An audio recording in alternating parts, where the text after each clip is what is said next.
People who were mentioned in someone's suicide note. What's your story? When my stepdad and the father of my 3 younger brothers killed himself last month, he didn't leave a note. What he did do, I didn't even know that was possible, was queue up 3 texts so they wouldn't be received until the morning after. At exactly 8 AM, all 3 of my brothers received a text from him. To my 2 oldest brothers, 19 and 17, I love you forever. I'm sorry, I just can't live with this any longer.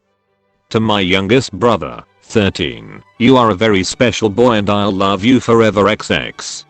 I asked my youngest brother if it had made it better or worse. He said worse. I haven't told her this, but a few weeks ago I nearly did just this to my best friend. I got fired from a job I've held for 6+ years, which was really the only thing getting me up in the mornings. I sent a message thanking her for being in my life and making me a better person. Then I got up and was about to I won't go into detail. But I couldn't get the thought out of my head of how ducked up it would be for her to go from warm and fuzzy over the message to I'd just how bad it would have been for her when she found out. It forced me to stop when nothing else would. After that, I promised her, without explaining where it came from, though I think she might have guessed, that if things ever got so bad that I were to consider offing myself, I'd call first. Kind of more for me than for her, because I know now that if I ever get that bad again, the ducks I give for that beautiful bitch could bring me back from hell itself. I'm better now, and things are looking up. I owe her my life, and she has no idea. I'd never make it her responsibility to keep me alive, but after 10+ years of friendship I know she would anyway. I'll pay her back one day. It's not your responsibility. I hope you're at peace with that. I'm sorry I didn't have a more relevant and positive point to make. If he was so far gone that he didn't instinctively cry out for your help in some way, know that there was no saving him, and it was entirely up to him at that point to stop. If there's an afterlife, you are loved. I had lived with Craig for about 8 months before he killed himself. I'd known him for 4 years before that. We met at a metal gig, and he was a short thin guy who almost got trampled in a mosh pit. We knew he was going a bad way as soon as he started hanging out with the group we all knew did heroin and similar regularly, maybe 2 months after we started living together. I tried to help him as much as I could. There were so many nights when he got back, clearly out of his mind on whatever it was he'd been doing, and he'd stay on the couch in my room instead of going to his own. He didn't like to be alone. I spent a lot of mornings cooking for him and generally making sure he was okay, but it was like shoveling snow in a blizzard. He'd just go do the same the next night. At the end of that 8 months we found him in his room having overdosed. We realized it was intentional when we read his note. A lot of it was about his family problems, his mental health and just generally how terrible he thought the world was. Then near the end was a little paragraph about me, thanking me but saying I made the decision to end his life more complicated. He asked me not to blame myself. He then rambled some more, and it was clear he'd been high whilst writing it. I moved out a month later. A good friend of mine killed herself after her son died. She had always wanted nothing more in the world than to be a mother, and when her son was born we were all very happy for her.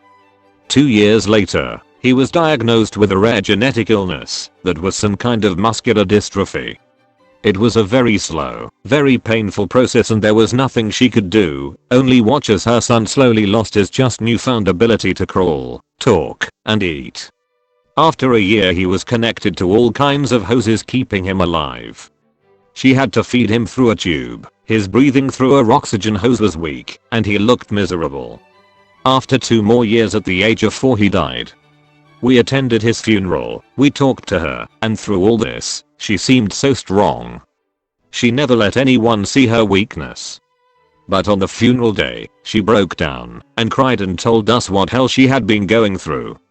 She knew there was nothing she could have done to prevent this, that she wanted to be strong for her son, even though he couldn't open his eyes for the last months, and how she sometimes wished for it to be over sooner, so he wouldn't suffer so long. One of her other friends said that it will get better, slowly but eventually, because she didn't know what to say. None of us knew, except those set phrases. A week later she had killed herself, but not before writing a personal note to each and every one of her friends and her family, explaining how she could never get over the death of her child, and that we shouldn't be sad, because she didn't end her life, because she was sorrowful, but hopeful to see him again.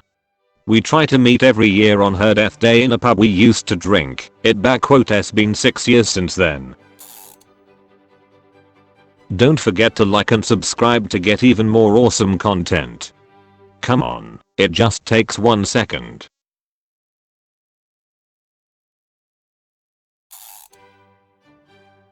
He just got back from Iraq, Marine. He called me up. I wasn't very close to him, but we both served. Michael. We talked for about 2 weeks before it happened. He talked about how much he loved his mom, his brothers in the service. I thought everything was normal, that shit we all talk about after coming home. He shot himself over the phone. I still can't get the sound out of my head. Navy took 2 weeks to send a chaplain. Then sis was involved. When I returned home I found out that he had left Iraq for me. He left a rucksack for me, and I couldn't do anything for him. He gave it to his parents, and had asked them to give it to me. Once did many military funerals. I was asked to help out on one, but it was a shitty time, Saturday, early morning. I praised the memory of a young father. I presented the flag to his 5-year-old daughter. Her mom died of cancer a few months ago. That was the hardest moment of my life. I had to look a little girl in the eyes, no tears, and give her her father's flag. That's what broke me. My partner took her own life last year. I had become a carer due to her poor and declining health, and she was despondent, going from a life as an active working professional to being stuck at home with her mind and body letting her down. Her note was addressed to me and me alone. She texted her father. In many ways it was beautifully worded. She expressed her eternal love for me and recognition of mine for her, which gave me comfort that she did not die feeling unloved. She stated that she and I had done our best and fought so hard for so long, but she couldn't go on. Thank you for everything you did, there is nothing more you could have done. She said lovely things about me and ended with love for eternity, which I hang on to on my dark days as belief that we will meet again and her spirit lives on. I know I couldn't do more. But she was only 38 and fought so hard for years as her body failed from combined autoimmune illnesses. Nothing that would kill her itself, even crueler in a way, it just robbed her of life bit by bit. My boyfriend killed himself when I was 18, he was 19, and I waited 7 years, January of this year, to read his whole note. When he first passed away, I took care of his elderly parents for months following, because he was an only child and they could barely function, let alone plan a huge funeral. It was horrible. It took every ounce of strength that I had to get through that time and care for them on top of it. I found the note underneath a bowl pipe that I had lent my boyfriend, which he had hidden in a false bottom compartment thing in the center console of his car. I read the first few lines and then immediately hid the note in my favorite book. I couldn't bring myself to muster the courage to read it completely at that time, but what I had read had been enough to absolutely shatter his parents and I didn't have the heart to give it to them.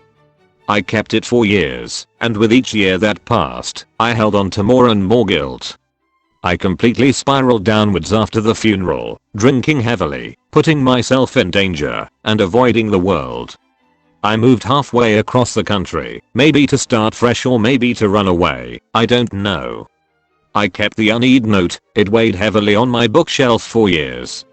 I almost read it many times, usually when I was drunk or suicidal myself, but I was always too afraid to find out that my fears were true, that there was something that I could have done, or something that I had done to cause him to do such a horrible thing. His parents are actually doing well now.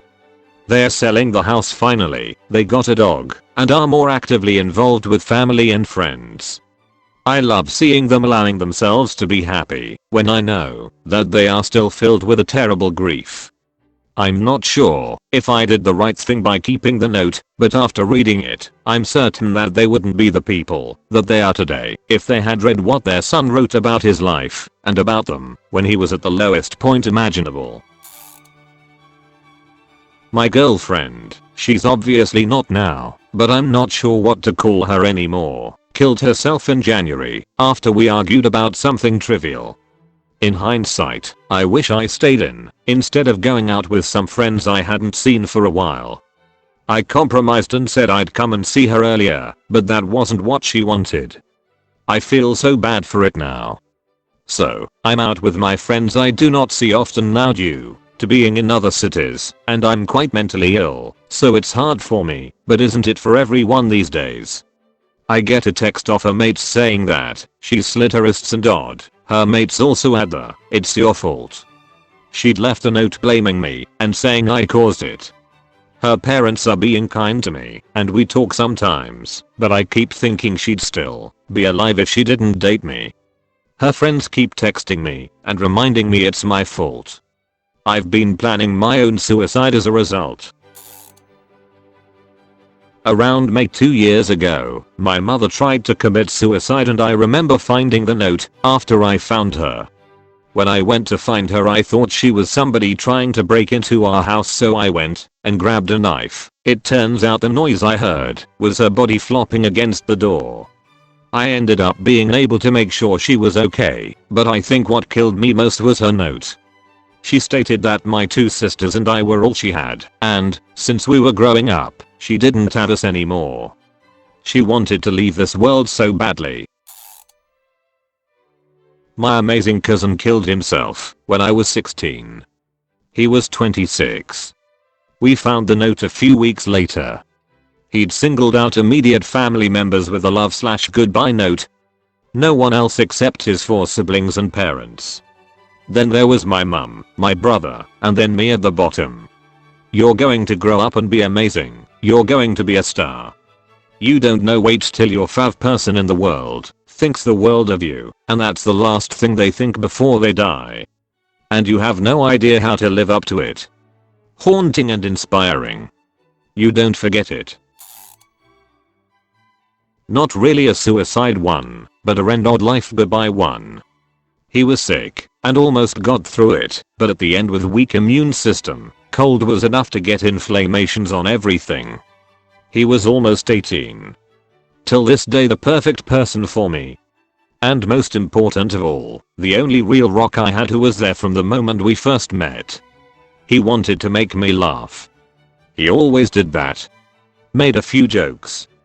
Terrible ones, dad ones. Still made me laugh, and made the pain more durable. I miss those lame jokes. He sent me a separate note the day before he did it. "Thanks for existing, I love you." I just answered with, "Love you too, bud." I had no idea. Congratulations, you reached the end of this awesome video. Now, like and subscribe, like we talked earlier, come on.